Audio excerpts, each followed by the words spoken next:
Bonjour à toutes et à tous et bienvenue dans ce temps de parole sur Cozy FM, le 106.9 et sur KTV. On va parler réserve naturelle maintenant, alors nationale ou pas. C'est de ça dont on va parler avec le conservateur réserve naturelle nationale. C'est Pierre Bouvet qui est sur notre plateau. Pierre, bonjour. Bonjour. Alors, je vous cache pas, il y a eu une information qui a circulé ces derniers temps avec l'arrivée de la ministre dans son programme. Et on nous a pondu dans une rumeur, Sazilé va devenir une réserve naturelle. Alors moi je me creuse la tête, mais c'est déjà une réserve naturelle, c'est comme ça qu'on l'avait appelée. Ça deviendrait donc une réserve nationale naturelle, vrai ou faux?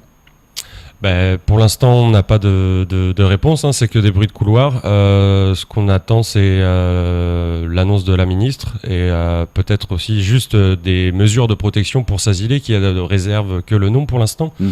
Donc à voir ce que Madame la ministre de l'Outre-mer va nous annoncer. Donc ça, ce sera la surprise. Mais qu'est-ce que ça... Alors, imaginons qu'elle dise, Annick Girardin, qu'elle nous dise, Sazilé sera une réserve nationale naturelle. Qu'est-ce que ça changera dans le statut ? Ça changera beaucoup de choses. C'est des moyens financiers, des moyens humains, des moyens techniques pour protéger Sazilé. Mais il faut savoir qu'une création d'une réserve, avant que ça devienne vraiment une RNN, une réserve naturelle nationale, il faut compter environ 10 ans. Est-ce que, compte tenu de la pression démographique dont vous parliez ce matin, est-ce qu'on peut attendre 10 ans pour sauver ce qui reste de Sazilé ?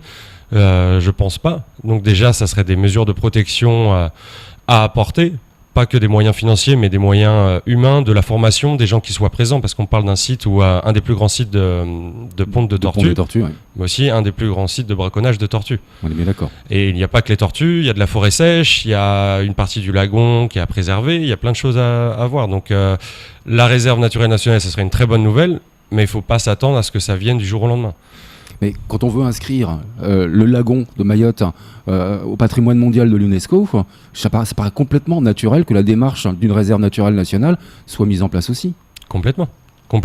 Les deux sont complémentaires, il n'y aurait aucun problème pour faire ça. Ça serait très intéressant et ça serait même un argument en faveur de passer le lagon au patrimoine de l'UNESCO. Oui. Alors je reviens sur le fonctionnement. Ça veut dire que si ça devient une RNN, donc réserve nationale naturelle, naturelle nationale, ça veut dire que c'est l'État qui reprend la responsabilité de la protection et de la préservation et qu'il peut la déléguer comme il l'a fait par exemple avec les naturalistes de Mayotte. Ali Lombouzy, donc vous êtes le conservateur. C'est ça, c'est exactement ça. Donc ça serait le ministère en charge de l'environnement qui donne une dotation, qui calcule un montant en fonction de la surface, en fonction de la faune, de la flore à préserver. Et ensuite, il y a un appel pour trouver un gestionnaire et le gestionnaire est en charge de mettre en place un programme de conservation, un plan de gestion. Oui, parce que là, on parle de vous, les naturalistes de Mayotte, mais ça pourrait très bien être un autre organisme qui se présente. Mais en l'occurrence, vous êtes déjà bien positionné. Oui, exactement. On n'en est pas là pour savoir qui sera le gestionnaire. Et de toute manière, nous, on ne cherche pas... c'est pas la question du moment. La question du moment, c'est comment on va préserver certains espaces importants de Mayotte, compte tenu du contexte de la pression démographique et de la pression agricole. On est en train de parler quand même de Mayotte qui perd 150 hectares en moyenne de forêt par an. Donc il y a quelque chose à faire. On parle aussi de développement économique sur Mayotte. Le développement économique, ça passe par le tourisme, par l'écotourisme. Donc il serait important, si on veut faire de l'écotourisme, qu'il y ait encore quelque chose d'écologique sur Mayotte. Tout à fait. D'autant qu'on parle du lagon au patrimoine de l'UNESCO, mais si on déboise à tour de bras et qu'on n'entretient pas nos réserves, tout ravine dans le lagon et le lagon il ne sert plus à rien. Exactement. On parle de pollution, on parle de déchets tout d'abord, de pollution, de contaminants polluants, mais surtout avec le défrichage, dès qu'il y a des pluies, tout le sédiment se retrouve dans le lagon et les eaux turquoises du lagon deviennent limite marécageuses. Donc, c'est pour ça, ça appelle une autre question à mon sens. On parle de Sazilé, c'est bien gentil, mais il y a d'autres projets de réserve naturelle nationale qui pourraient être évoqués, peut-être sur Terre. Sur Terre, oui. On a donc Sazilé, c'est vraiment des bruits de couloir pour l'instant. Ouais, c'est bien ce que nous avons aussi. Il y a un projet qui est dans les tuyaux, c'est la réserve naturelle nationale des Crêtes. Il y a eu un avis favorable du Conseil scientifique national pour faire cette réserve, donc préserver la forêt humide de Mayotte sur l'ensemble des crêtes de Mayotte, donc une réserve de 3000 hectares, ça serait une très très bonne nouvelle. La gestion devrait être confiée à l'ONF. Après, c'est pas forcément moi qui décide et moi qui connais le mieux le dossier sur ça. C'est aussi à voir avec le conseil départemental, parce que même si c'est réglé au plan national, il faut qu'il y ait une collaboration avec les entités locales pour que ça soit accepté par la population. On n'est pas en train de mettre sous cloche l'ensemble de Mayotte, c'est bien ça l'idée. L'idée, c'est de préserver tout en incluant la population dans ces réserves. Donc faire du développement, mais il y a des métiers, il y a le lycée de Coconi qui a des étudiants géniaux qui pourront être les futurs techniciens de ça. Il y a du tourisme à développer, il y a de l'animation, de la sensibilisation pour les écoles. Ouais, c'est toute la problématique de la préservation de l'environnement. C'est aussi c'est faire du durable pour tout le monde. Et comme pour le lagon, quand on a voulu l'inscrire au patrimoine mondial de l'UNESCO, tout le monde s'est insurgé en disant on ne pourra plus pêcher, on ne pourra plus se baigner, on ne pourra plus naviguer. Si, il faut juste réfléchir et le faire de manière raisonnée. Il en va de même pour Sazilé et pour l'ensemble des réserves naturelles qui pourraient voir le jour. C'est bien ça. C'est bien ça, oui. C'est un peu le travail que fait le parc marin. Le parc marin n'interdit à personne de pêcher. Il réglemente, il gère.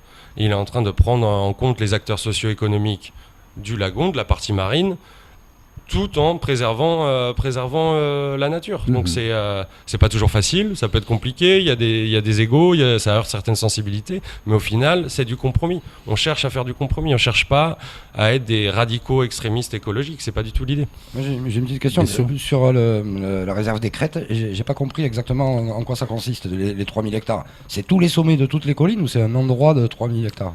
C'est pas un endroit de 3000 hectares, c'est plusieurs zones sur Mayotte qui passerait ça serait la même réserve mais avec des patchs au niveau des crêtes. D'accord. Du nord au sud. En fait, ça serait plein de petites qui composent une grande réserve. L'intérêt pour Sazilé, j'ai compris les tortues et le déboisement. Pour les crêtes. Pour les crêtes, ça va être pareil. Si on commence à déboiser, on est en train de remonter de plus en plus en haut. Il reste des arbres à protéger. Qui dit une forêt, il y a de la faune aussi à protéger. Il y a des oiseaux, il y a des insectes, il y a des choses qui sont importantes écologiquement.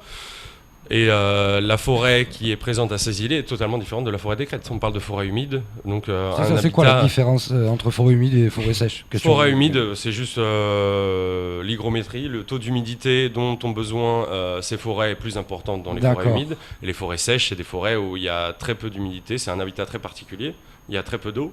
Mais les arbres arrivent néanmoins à croître, c'est des essences qui sont complètement différentes. Et autre point sur lequel j'aimerais revenir, parce que ça me paraît quand même important, vu que sur beaucoup d'autres sujets on rencontre la problématique, vous nous dites qu'en plus on a les formations en local pour que les gens puissent s'occuper de ces réserves.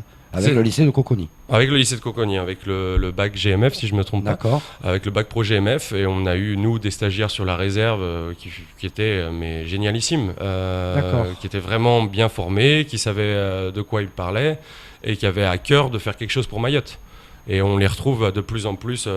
Le problème, c'est qu'ils vont devoir faire des BTS pour l'instant, à La Réunion, en métropole, et on espère qu'ils reviennent.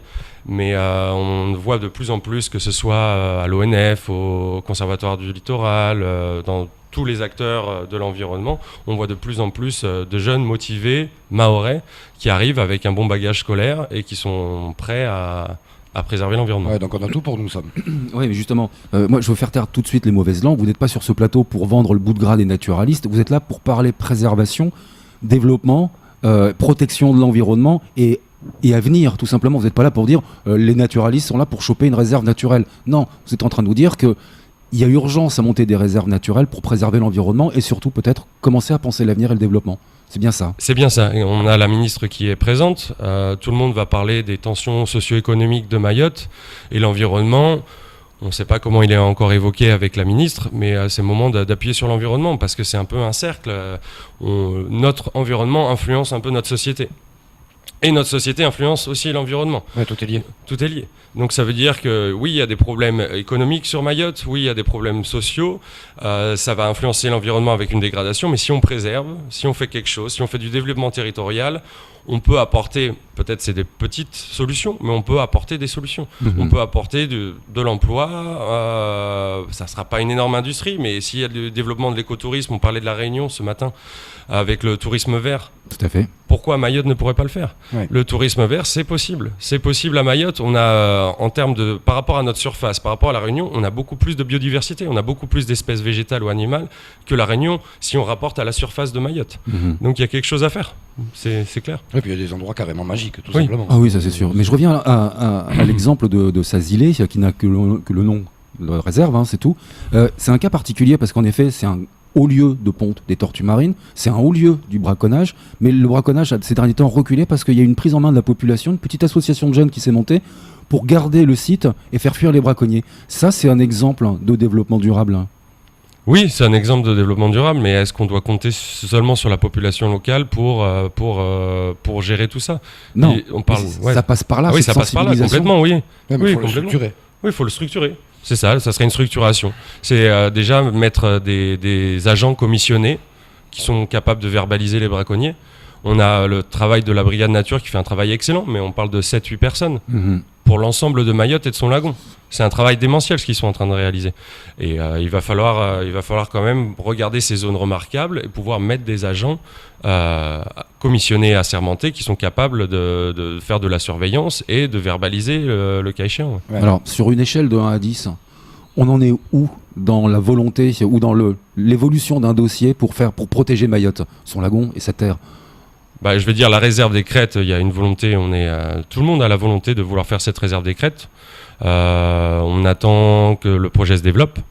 Pour la réserve de Sazilé, on n'en est pas là parce que c'est un endroit très très complexe, Sazilé. Très très complexe. Vous nous disiez tout à l'heure, il faut 10 ans pour que ça arrive, une réserve naturelle. Alors pourquoi et comment? D'abord, il faut qu'il y ait un dossier qui se monte, en prenant tous les facteurs, expliquant pourquoi cet endroit est mieux qu'un autre en termes de patrimoine naturel. Ça passe ensuite au Conseil scientifique national à Paris, où des experts, botanistes, des oiseaux, de toutes sortes de faune, voilà, exactement, va donner son avis et dire oui ou non. Et ça prend 10 ans. Ça prend pas 10 ans, on va dire, ça peut prendre facilement 3 ans à monter tout ça. Et après, c'est l'administration, c'est les politiques, c'est comment est-ce qu'on va intégrer ça dans le tissu local. C'est-à-dire qu'il ne faut pas heurter les sensibilités. Si on veut protéger quelque chose, il faut que la population soit avec nous. Et il faut trouver l'argent. L'argent, ouais, aussi. Pour faire fonctionner. Oui. On est bien d'accord. Oui, on est d'accord. Parce que si c'est l'État qui prend en main, mais il faut des hommes des femmes pour préserver, pour encadrer. Mais ça peut être aussi une délégation qui est faite avec un autre organisme, comme les naturalistes ou tout autre organisme qui veut se dévouer à ça. Donc c'est vraiment toute une mécanique qui doit se mettre en place. C'est pour ça que c'est aussi long. Oui, c'est ça. Avec malgré tout toujours au centre la volonté politique. C'est mieux. On est bien d'accord. La réserve naturelle nationale de l'îlot Mbouzi, elle, ça a été un cas un peu particulier. Ça s'est fait tout de même assez rapidement, dans des circonstances un peu particulières, à son époque. Rapidement, pas si rapidement que ça. La réserve a été créée en 2007. Donc là, on fête les 10 ans de la réserve. Au moment de la création, les naturalistes ont été nommés gestionnaires. Tout à fait. Il a fallu attendre jusqu'à 2013 pour mettre en application le plan de gestion. Ah ouais. Donc il a fallu quand même, 6 ans. Mais avant 2007, il a fallu au moins 3 ans ou 4 ans pour monter ou même plus, que ça, pour monter le dossier, pour avoir un arrêté disant que c'est une réserve naturelle. Donc ça a pris du temps aussi pour l'îlot Mbouzi. C'est des choses qui prennent du temps, c'est pas anodin une réserve naturelle nationale. C'est le summum de la protection du patrimoine naturel. Donc vous êtes en train de me dire que Samuel, si on peut prendre un arrêté de réserve nationale naturelle nationale, l'arrêté existe, par contre derrière, toute la mécanique financière et le développement, le plan de gestion, ça peut prendre un certain nombre de temps. Donc avoir le statut c'est bien, mais ça n'en a que le nom. D'accord. Et ce qu'on attend de la ministre pour Sazilé, c'est déjà, tout d'abord, des mesures de protection plus fortes sur les plages de Sazilé, la forêt de Sazilé et la partie marine. La situation est catastrophique et dramatique sur Sazilé. Oui, on n'est pas loin de ça, oui. Merci beaucoup d'être venu vous exprimer sur ce plateau. On va donc d'ores et déjà fixer la date du rendez-vous où ça sera officiellement une réserve naturelle. On se retrouve donc en 2027. J'espère. Un mardi, ça tombera un mardi, moi je vous le dis. Merci beaucoup d'être venu vous exprimer sur le plateau. Un métier qui demande beaucoup de dévouement. C'est tout pour ce temps de parole.